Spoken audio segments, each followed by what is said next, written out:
Welcome back guys on IT community. इस video में हम लोग बात करेंगे आर्किटेक्चर ऑफ डीबीएमएस की। मैंने पिछले वीडियो में बात किया था व्हाट इज आरडीबीएमएस और डिफरेंस क्या होता है डीबीएमएस और आरडीबीएमएस में। अगर अभी तक आपने उस वीडियो को चेकआउट नहीं किया है तो इस लिंक पर क्लिक करिए और उस वीडियो को चेकआउट जरूर कर लीजिए।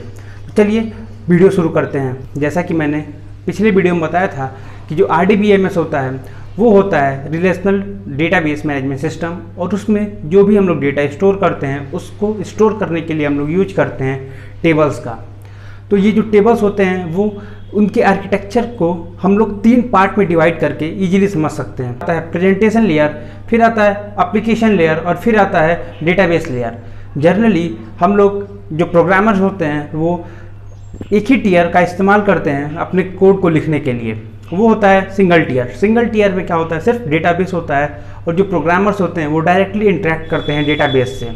बट कभी कभी ज़रूरत पड़ती है हमें एप्लीकेशन और डेटाबेस लेयर की, वो होता है टीयर 2 के प्रोग्रामिंग में, जब हमें सिर्फ ज़रूरत है एप्लीकेशन और डेटाबेस लेयर की, जहाँ पे हम अपनी क्वेरीज को फायर करेंगे एप्लीकेशन लेयर से और वो हिट होंगी अपने डेटाबेस लेवल में। उस समय हमको 2 टीयर आर्किटेक्चर की ज़रूरत पड़ेगी। लेकिन जब कोई नॉर्मल यूजर है या एंड यूजर है जिसको अभी अपनी साइट देखनी है या अभी इस साइट पे विजिट करना है और उसको कुछ रिस्पांस चाहिए, तो उसके लिए हमें एक यूजर इंटरफेस तैयार करना होगा जिसको हम लोग प्रेजेंटेशन लेयर बोलते हैं।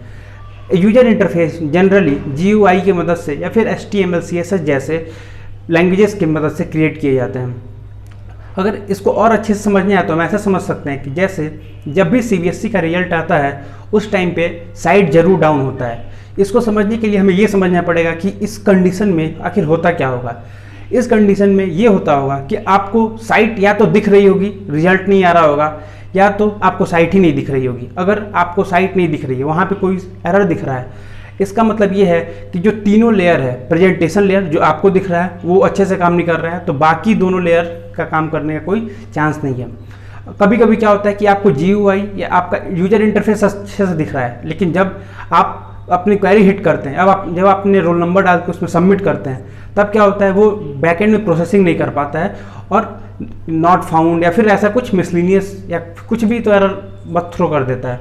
उस तरह कंडीशंस में प्रेजेंटेशन लेयर तो फाइन वर्क करता है, एप्लीकेशन लेयर भी फाइन वर्क करता है लेकिन जब वो जाता है डेटाबेस में क्वेरीज एग्जीक्यूट करने के लिए, उस समय डेटाबेस में क्वेरी एग्जीक्यूट नहीं हो पाती है और वो क्वेरी वहीं फेल हो जाती है। तो इस तरह से हम लोग समझ सकते हैं कि प्रेजेंटेशन लेयर, एप्लीकेशन लेयर और जो डेटाबेस लेयर है वो काम कैसे करते हैं। कभी कभी क्या होता है कि डेटाबेस लेयर तो अच्छे से काम कर रहा है, प्रेजेंटेशन लेयर भी अच्छे से काम कर रहा है, बट जो एप्लीकेशन लेयर है वो अच्छे से काम नहीं कर रहा है। एप्लीकेशन लेयर का काम ये होता है कि जो भी यूजर ने क्वेरी किया उस क्वेरी को डेटाबेस तक ले जाएं और उस क्वेरी के अगेंस्ट प्रॉपर आउटपुट यूजर को प्रोवाइड करें। अगर यूजर ने एक सिंपल सी क्वेरी की जिसमें उसका रोल नंबर 1 2 3 4 5 है और वो अपना रिजल्ट जानना चाहता है, तो ऐसी कंडीशन में क्या होगा, आपका जो प्रेजेंटेशन लेयर होगा वो वैल्यूज़ लेगा और ले जाके एप्लीकेशन लेयर के थ्रू डेटाबेस में उस पर्टिकुलर रोल नंबर से मैच करा के वैल्यूज़ को एक्सट्रैक्ट करने की कोशिश करेगा।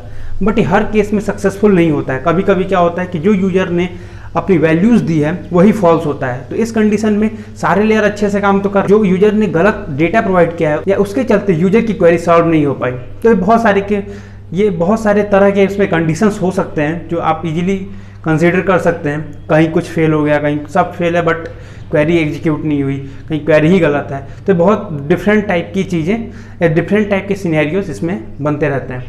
Thank you guys for watching this video. अभी हमारे इस डेटाबेस के प्लेलिस्ट को पूरा एक्सेस करिए, डिस्क्रिप्शन में आपको लिंक मिल जाएगा और यहाँ पे आपको लिंक मिल जाएगा। प्लेलिस्ट के सारे वीडियो सिक्वेंसली देखिए ताकि आपको सारी चीज़ें स्टेप बाय स्टेप समझ में आए और जो मैं डिलीवर कर रहा हूँ वो आपके पास प्रॉपर वे में पहुँच पाए। Thank you guys for watching this video. I really appreciate your time. Thank you.